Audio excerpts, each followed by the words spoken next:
Welcome student. इस video में हम हमारे जो प्रीवियस लेक्चर था उसी को आगे बढ़ाएंगे।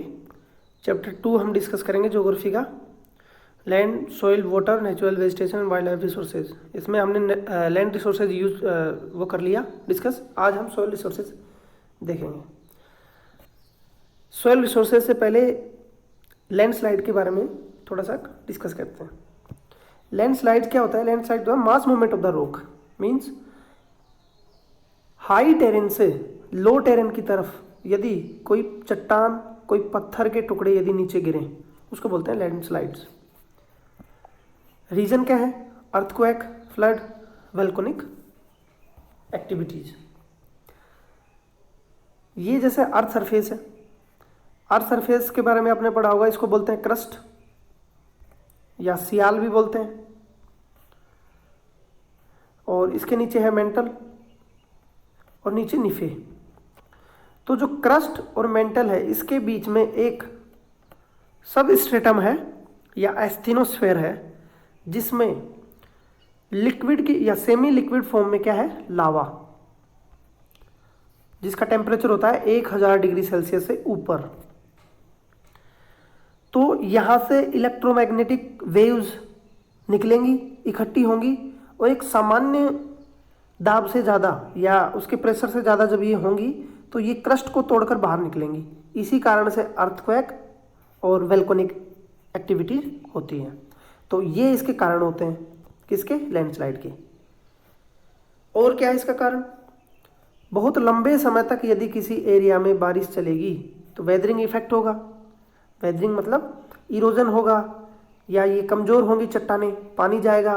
तो ये एक प्रक्रम चलता है, एक प्रोसेस चलती है, उससे फिर ये अलग होगा और फिर आसानी से नीचे गिरेगा। तो इसका एक रोल होता है। नेचुरल डिजास्टर जो होते हैं या जो लैंडस्लाइड होती है, ये कहाँ होती है? ज़्यादा हिली टेरेन में, यानी पहाड़ी रीजन में ज़्यादा इसका इफेक्ट होता है, या वहीं ज़्यादा देखने को मिलती है। तो हमने लैंडस्लाइड्स क्या है, कारण क्या है, ये डिस्कस किया। अब इसके मिटिगेशन मैकेनिज्म देख लो। इसको हम मिटिगेट कर सकते हैं या इसके प्रभाव को कम कर सकते हैं किस तरह से? साइंटिफिक जो टेक्निक है उनको अपनाकर। प्रोन एरिया जो है, यानी जहाँ ज़्यादा खतरा होता है, किसका? लैंडस्लाइड का, वहाँ किसी प्रकार की सेटलमेंट, किसी प्रकार की ह्यूमन एक्टिविटीज़ को अवॉइड करके। तीसरा है रिटेंशन वॉल। रिटेंशन वॉल क्या होता है? जैसे ये कोई पहाड़ है, यहाँ से लैंडस्लाइड होने का खतरा है, तो यहाँ एक अवरोधक दीवार बना देते हैं मोटी, ताकि उससे होगा क्या? यदि गिरेंगी, ये स्लाइड्स गिरेंगी तो इस पे गिर के रुकेंगी, जो नीचे जो एक्टिविटीज़ हैं वो सारी सेफ रहेंगी। तो ये होता है retention wall. Sufficient vegetation cover. Vegetation cover का क्या है? जैसे पहाड़ी क्षेत्र में पेड़ होंगे, घनी मात्रा में होंगे, कॉम्पैक्ट होगा उनका वितरण, तो होगा क्या कि इनकी जड़ें जो हैं अंदर तक जाएंगी और चट्टानों को बांध कर रखेंगी। ये उनको क्या रखेंगी? बांध कर रखेंगी। इस वजह से वो स्लाइड नहीं कर पाएंगी। Surface drainage control. किसी सरफेस पे जो ड्रेनेज कंट्रोल होता है, ड्रेनेज सिस्टम होता है, उसको कंट्रोल करके, ताकि इरोजन एक्टिविटी कम हो। ये इसका मिटिगेशन मैकेनिज्म हुआ। तो लैंडस्लाइड के बारे में हमने थोड़ा सा डिस्कस किया। अगला हमारा टॉपिक है सॉइल रिसोर्सेज। तो सबसे पहले सॉइल होती क्या है? Thin layer of granny substance on the earth surface.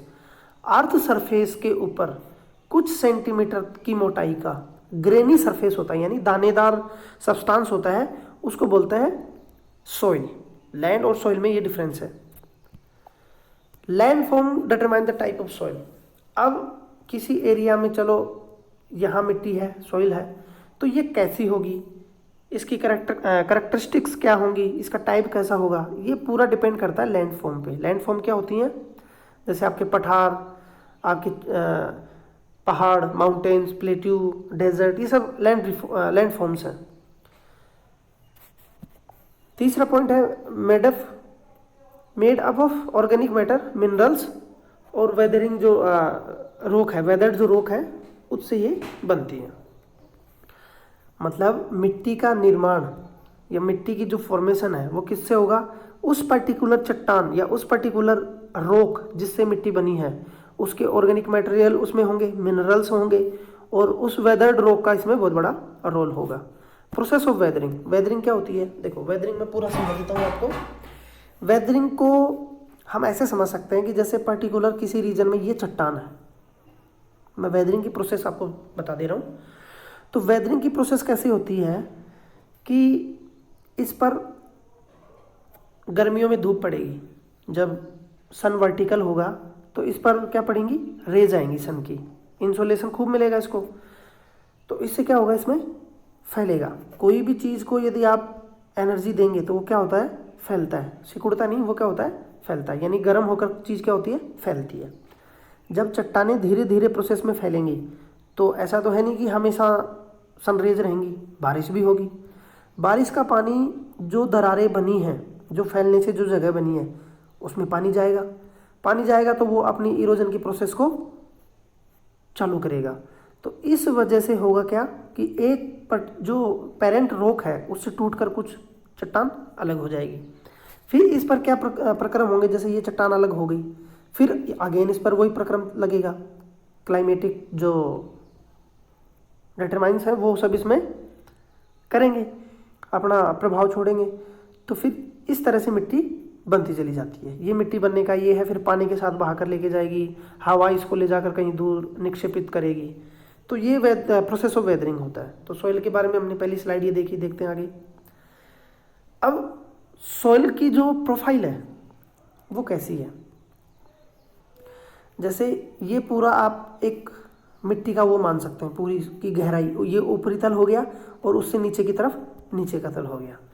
तो अब इसको कैसे बोलते हैं? जो ऊपर जो होता है मिट्टी के ऊपर, टॉप सॉइल बोलते हैं उसको, उसमें ह्यूमस बहुत होता है। ह्यूमस की मदद से वेजिटेशन निकलती है। अब आपको ह्यूमस के बारे में पता होगा। ह्यूमस मतलब वेजिटेशन या कोई ऐसा डिग्रेडेबल आइटम जो मिट्टी में रहेगा, सड़ेगा, गलेगा और उसकी प्रोडक्टिविटी को बढ़ाएगा, उसको बोलते हैं ह्यूमस। जो टॉप सॉइल होती है उसके नीचे कुछ सेंटीमीटर के नीचे क्या होती है?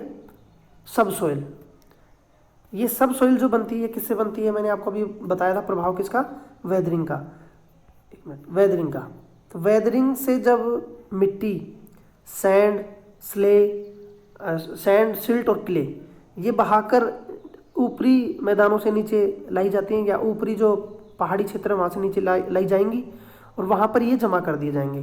तो वो मिट्टी होती है सब सॉइल। और फिर इसके ऊपर वनस्पति उगेगी, फिर उसके पत्ते गिरेंगे, वो सड़ेगी, गलेगी, इससे क्या होगा? ह्यूमस होगा। तो सब सॉइल में किसका रोल होता है? सैंड, सिल्ट और clay. Weathered rock material basic सी चीज़ है कि जिस पेरेंट रॉक से ये बनी है वो उस पर वेदरिंग प्रोसेस होगी और उसमें वेदर्ड रॉक मटेरियल मिलेंगे, उसके मिनरल्स वगैरह सब उसमें मिलेंगे। पेरेंट रॉक आप समझ ही गए होंगे कि जिस पेरेंट रॉक, जो पेरेंट रॉक के बड़े बड़े टुकड़े आते हैं नीचे, उसको हम पेरेंट रॉक बोलते हैं। तो ये हुआ आपका सॉइल प्रोफाइल। फैक्टर अफेक्शन, ये फैक्टर अफेक्टिंग करना है, इसको मैंने गलत लिख दिया इसमें, affecting of soil formation. Soil formation में कौन कौन से फैक्टर जो होते हैं वो काम करते हैं। इंपॉर्टेंट स्लाइड है ये, इसको अच्छे से देखेंगे एक एक चीज़। सबसे पहले हम डिस्कस करेंगे क्लाइमेट। क्लाइमेटिक जो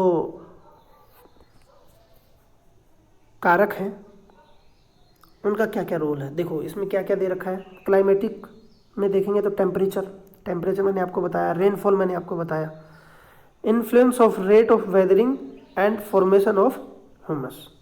इनका किस में प्रभाव पड़ेगा?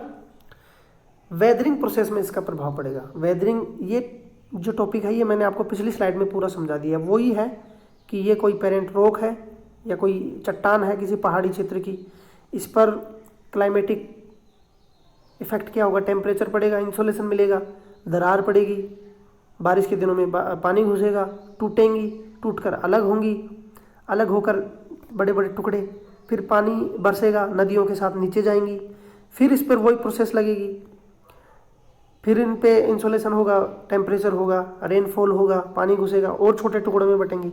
इस तरह से किसका निर्माण होता है? मिट्टी का। ह्यूमस में भी क्लाइमेट का बहुत प्रभाव होता है, क्योंकि ह्यूमस कहाँ पैदा होगा, जहाँ प्रॉपर वाटर होगा और प्रॉपर क्या होगा, टेम्परेचर। ये दोनों कंडीशन चाहिए ना किसी भी प्रकार के वेजिटेशन को उगाने के लिए। तो ये दोनों कंडीशन किसके लिए भी इफेक्टिव है, ह्यूमस के लिए भी। देखते हैं अगला, टाइम। अगला है आपका टाइम। अगला हुआ आपका टाइम। टाइम में, टाइम क्या करता है कि ये जो प्रोसेस है वेदरिंग की, इसको बहुत लंबा समय लगता है। ऐसा नहीं है कि ये 1-2 साल, 3 साल, 5 साल, 100 साल में हो गया। इसमें कई हजारों करोड़ों वर्ष लगते हैं। तो टाइम जो है, टाइम से ही, जैसे मानो एक टाइम में ये लेयर बिछा दी गई, फिर दोबारा वही प्रोसेस है, चट्टानें टूटेंगी, वेदरिंग प्रोसेस होगी, पानी द्वारा बहा कर लाया जाएगा, फिर दूसरी परत बिछाई जाएगी। तो जो थिकनेस है वो बढ़ती जाती है टाइम के अनुसार। तो टाइम का रोल ये हुआ। तीसरा है आपका biota, affect the rate of humus formation. देखो ह्यूमस या ह्यूमस जो बनेगी उसमें सबसे बड़ा रोल है वेजिटेशन का। तो जो वेजिटेशन है उसी से किसका निर्माण होगा, ह्यूमस फॉर्मेशन का। अगला है आपका टोपोग्राफी। टोपोग्राफी का बहुत बड़ा रोल होता है। टोपोग्राफी क्या करता है, टोपोग्राफी या रिलीफ बोलो आप, उच्चावच। जैसे ये पहाड़ है, पहाड़ के क्षेत्र से जल अपने साथ मिट्टी, सैंड, स्ले और सिल्ट लेके आएगा, तो वो अपने से नीचे वाले इलाकों में जमा करेगा उसको। जैसे मानो यहाँ से जल ले आया, इस मैदान में उसने इसको डिपॉजिट कर दिया, लेकिन यहाँ रिलीफ जो है वो ऊंचा है, यहाँ पठार है, कोई प्लेट्यू है, तो क्या ये मिट्टी या इस चट्टान की मिट्टी यहाँ जा पाएगी, नहीं जा पाएगी। तो टोपोग्राफी का भी इस प्रकार से रोल होता है, यानी यहीं जमा होती रहेगी आपकी मिट्टी और इस प्लेट्यू के इधर का एरिया बच जाएगा। जब इस प्लेट्यू के बराबर इसका लेवल होगा, उसके बाद में ही फिर आगे ये इसका फॉर्मेशन होगा। पेरेंट रॉक, पेरेंट रॉक का सबसे बड़ा रोल है किस किस चीज़ में, कलर कैसा होगा मिट्टी का, केमिकल प्रॉपर्टीज क्या होंगी, मिनरल्स कंटेंट क्या होंगे, परमेबिलिटी क्या होगी। परमेबिलिटी मतलब उसकी भेद्यता, उसमें कितना एक्सेस होगा, यानी कितनी पानी को धारण करने की, रिटेन करने की उसकी क्षमता होगी। ये सब चीज़ें कहाँ से मिलती हैं मिट्टी को, इन सब फैक्टर से। तो इन फैक्टर्स में हमने देखा सॉइल फॉर्मेशन में, सॉइल फॉर्मेशन में हमने सारे फैक्टर्स डिस्कस किए। क्लाइमेट में मैंने आपको बताया टाइम का क्या रोल है, बायोटा का क्या रोल है, टोपोग्राफी या रिलीफ फीचर्स का क्या वो है, पेरेंट रॉक्स का क्या प्रभाव है, ये सब चीज़ें हमने डिस्कस की। तो चलते हैं अगली स्लाइड में। ये इंपॉर्टेंट स्लाइड थी, इसमें आपको मैंने जो फैक्टर्स हैं अफेक्टिंग ऑफ सॉइल फॉर्मेशन वो मैंने आपको इसमें समझाया। ये है समस्या। हमने मिट्टी क्या है समझ लिया, मिट्टी का फॉर्मेशन समझ लिया। अब जरा हम समझेंगे इसमें डिग्रेडेशन ऑफ सॉइल। तो सॉइल की सबसे बड़ी प्रॉब्लम है सॉइल इरोजन, डिप्लेशन। कैसे होंगी, दो कारण हैं, ह्यूमन एक्टिविटी और नेचुरल फैक्टर्स। ह्यूमन एक्टिविटी में क्या हो रहा है, डिफॉरेस्टेशन। डिफॉरेस्टेशन से क्या होगा, जैसे पर्टिकुलर रीजन में ये रीजन है, ये रीजन है, इसमें मिट्टी है, ये मिट्टी की लेयर है, सॉइल है। अब यदि इसमें पेड़ रहेंगे तो क्या होगा कि जो मिट्टी है वो संगठित रहेगी। क्या रहेगी, संगठित रहेगी। यदि यहाँ पानी भी जाएगा, हवा भी चलेगी, तो ये इसका इरोजन नहीं कर पाएंगी या इसको डिप्लीट नहीं कर पाएंगी। तो डिफॉरेस्टेशन में होता क्या है कि आदमी अपनी एक्टिविटी या अपनी इच्छाओं को पूरा करने के चक्कर में क्या करता है, डिफॉरेस्टेशन को लेके आता है। डिफॉरेस्टेशन से पेड़ कवर समाप्त हो गया, मिट्टी का जो ऊपर का कवर है वो खत्म हो गया। अब इस पे सारे प्रक्रम, सारी प्रोसेस लागू होंगी, चाहे से वो एयर चले, तेज एयर चलेगी तो ऊपरी जो लेयर की जो मिट्टी के कण है वो एक स्थान से उड़कर दूसरे स्थान पर चले जाएंगे। वाटर आएगा बारिश के दिनों में बहकर, अपने साथ बहाकर इसके जो इंपॉर्टेंट मिनरल्स या ऑर्गेनिक मटेरियल्स जो होते हैं उनको लेके चला जाएगा। तो ये हो गया डिफॉरेस्टेशन। ओवरग्रेजिंग में क्या होता है, ओवरग्रेजिंग होगी कहाँ, जैसे ये प्लेन्स हैं, प्लेन के एरिया में मिट्टी है तो बड़ी मात्रा में मवेशी कैटल आएंगे, अपने खुर से इस ज़मीन को कुरेदेंगे। कुरेदने से जो मिट्टी के जो संगठित जो अवस्था है वो टूट जाएगी। टूटने के बाद में वही सारे इफेक्ट वाटर और आपकी एयर वो इफेक्ट इस पे करेंगे और एक स्थान से दूसरे स्थान में आसानी से लेके जाएंगे। Over use of chemical fertilisers, over use कैसे होगा? ओवर यूज कैसे कर रहा है कि अपनी प्रोडक्टिविटी या अपना प्रोडक्शन बढ़ाने के चक्कर में जो फार्मर है वो मिट्टी में केमिकल फर्टिलाइजर्स और पेस्टिसाइड्स का यूज करते हैं। अब किसी पर्टिकुलर रीजन में यदि किसान ओवर यूज करेगा किसका? केमिकल फर्टिलाइजर्स और पेस्टिसाइड का, तो पेस्टिसाइड करेंगे क्या कि जो माइक्रो ऑर्गेनिज्म और जो फेवरेबल बैक्टीरिया होते हैं उनको भी मार देते हैं, जिससे लैंड की फर्टिलिटी कम होगी। Rain wash, landslide and flood, ये सब चीज़ें हम डिस्कस कर चुके हैं। रेन यदि आएगी तो रेन में कैसे डिग्रेडेशन होगा, लैंडस्लाइड कैसे करती हैं, फ्लड्स कैसे करती हैं, ये सब चीज़ें हो गई। अब इसमें आपको करना क्या है कि ह्यूमन फैक्टर कौन कौन से हुए? Deforestation, over grazing, over use of chemical and fertilisers और पेस्टिसाइड, और ये जो रेन वॉश, लैंडस्लाइड और फ्लड ये हो गए नेचुरल कॉजेज। तो इसको आपको अलग अलग डिफाइन करना है। चलते हैं आगे। कंजर्वेशन मेजर क्या है? कंजर्वेशन मेजर भाई ठीक है, किसी पर्टिकुलर रीजन या किसी पर्टिकुलर फील्ड की मिट्टी जो है वो डिग्रेड हो रही है या उसका इरोजन हो रहा है, तो उसके लिए कुछ मेजर्स सजेस्ट किए गए हैं, जैसे मल्चिंग, कंटोर बैरियर्स, रोक dam, terrace farming, intercropping, contour ploughing और शेल्टर बेल्ट। ये अलग अलग दोनों पॉइंट हैं, एक साथ इसमें मैंने मर्ज कर दिए। हम एक एक को डिस्कस कर लेते हैं। मल्चिंग होता क्या है? मल्चिंग ये सब हम उसकी सहायता से समझते हैं, पिक्चर की सहायता से। ये देखो, ये है आपका मल्चिंग। मल्चिंग में होगा क्या कि ऊपर से अर्थ सरफेस को कवर कर दिया जाता है, अलग अलग प्रकार के किसी भी उपकरण के द्वारा उसको कवर कर दिया जाएगा। तो इससे ना तो इस पर टेम्परेचर का प्रभाव पड़ेगा, ना इस पर बारिश का प्रभाव पड़ेगा और ना ही इस पर हवा का प्रभाव पड़ेगा, तो बच गया सॉइल इरोजन होने से। दूसरा आपका कंटोर बैरियर्स। कंटोर बैरियर से पहले आप देख लीजिए रोक डैम। रोक डैम और कंटोर बैरियर दोनों हम डिस्कस करते हैं। ये होता है कंटोर बैरियर्स, यानी इस फील्ड में आपने कुछ उगा दिया, इसके चारों तरफ यानी कुछ इलाके के बाद में आपने क्या छोटे छोटे झाड़ियाँ या कुछ अलग प्रकार की वेजिटेशन उगा दी। इससे जो हवा या पानी के द्वारा जो बहाव होता है, जो इरोजन होता है, वो कम होगा। ये हो गया आपका रोक डैम, यानी पानी के चारों तरफ आप पत्थरों से बड़ी बड़ी मेड़ बना दो या बांध बना दो, डैम बना दो, उसको बोलते हैं रोक डैम। तो ये एक प्रोसेस हो गई। टेरेस फार्मिंग, इंटरक्रॉपिंग, कंटोर प्लोनिंग और शेल्टर बेल्ट, इसको यहाँ देख लो। ये देखो आपको क्या लग रहा है? टेरेस फार्मिंग, यानी पहाड़ी जो रीजन है वहाँ क्या करते हैं, जैसे ये ऐसे लेयर होते हैं, तो लेयर वाइज लेयर क्या होते हैं, खेती की जाती है, इसको बोलते हैं टेरेस फार्मिंग। दूसरा ये हो गया आपका इंटरक्रॉपिंग, यानी एक किसी दूसरी प्रकार की फसल, फिर दूसरी, फिर दूसरी, फिर दूसरी, तो इससे क्या होगा, कम होगा। ये हो गया आपका शेल्टर बेल्ट, यानी जैसे ये रीजन है, यहाँ मरुस्थल है, डेजर्ट है और यहाँ अच्छी मिट्टी है, तो यहाँ आप वन उगा दो, पेड़ उगा दो, तो इस मरुस्थल का प्रसार इधर नहीं होगा, इसका एक्सपेंशन इधर नहीं होगा। तो जो फर्टाइल लैंड है उस पर किसी प्रकार की मरुभूमि या ये बोलो डेजर्ट की जो सॉइल है वो उसको आकर उसकी फर्टिलिटी को कम नहीं करेगी। तो ये था आज का हमारा पूरा सॉइल रिसोर्सेज के बारे में। उसके हमने सॉइल प्रोफाइल देखी, सॉइल क्या है ये देखा, और फॉर्मेशन देखा, और उसकी समस्याएं देखी, डिग्रेडेशन की देखा, और कंजर्वेशन मेजर्स देखे।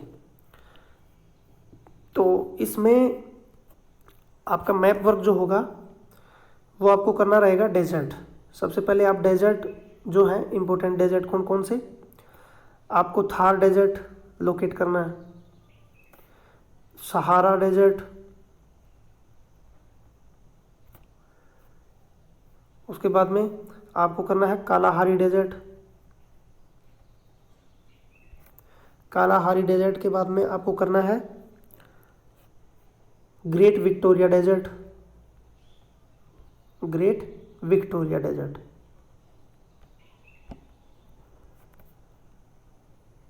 तो ये तो हो गया डेजर्ट का काम। माउंटेन्स रेंज कुछ आप लोकेट करेंगे, काराकोरम, काराकोरम आप लोकेट करेंगे। उसके अलावा आप करेंगे रोकीज़,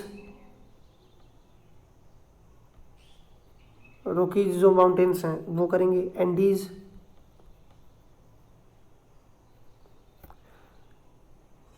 एंडीज के अलावा आप करेंगे great dividing range, great dividing range.